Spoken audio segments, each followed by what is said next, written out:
think their role was many and varied. I think we've all learned a lot of valuable lessons from what happened in the crisis. I think not the least of which was the overall use of leverage in the system and the interconnectedness between the markets that leverage really impacted. So individual banks may not have felt over-levered, but when you add it all up in the system, I think it was pretty over-levered. As a result, I think the size and shape of these banks has to change. I think you'll hear a lot more about what does too big to fail mean, and what do we do to make sure that no companies are necessarily that big that we need to worry about big companies being too big to fail. I think you're also going to see a lot of changes in the regulatory landscape, because I think that people realize that the markets are interconnected. So you're not going to have a global regulator, and the markets therefore are going to have to be connected. The regulations are going to have to be connected, and the bank's business that they do in each of these markets is also going to have to be much more closely looked after. I think it's hard to know. We have a history, not just in the United States, but in the world, of solving the problem that just happened rather than the problem that's around the next corner. So I think it's easy to say more regulatory oversight would have worked.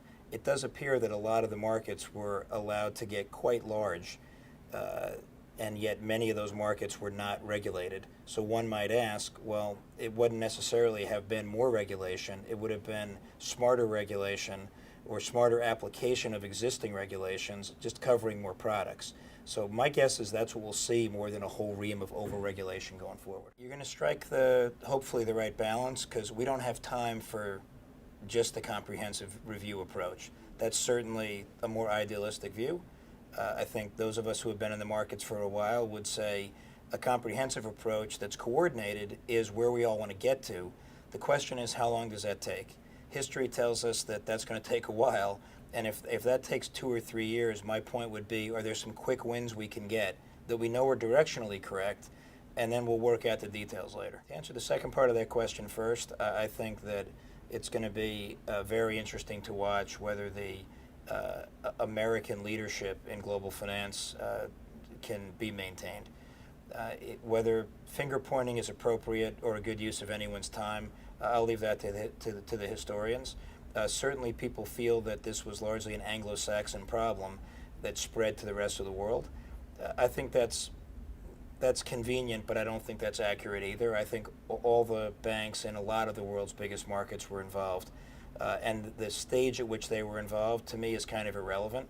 And I think what we've seen that's a very positive outcome the last few months here is that people have gotten away from trying to play the blame game, and people have spent more time trying to focus on how do we work our way out of this and how do we work together to figure out we're all in it together, who cares how we got here.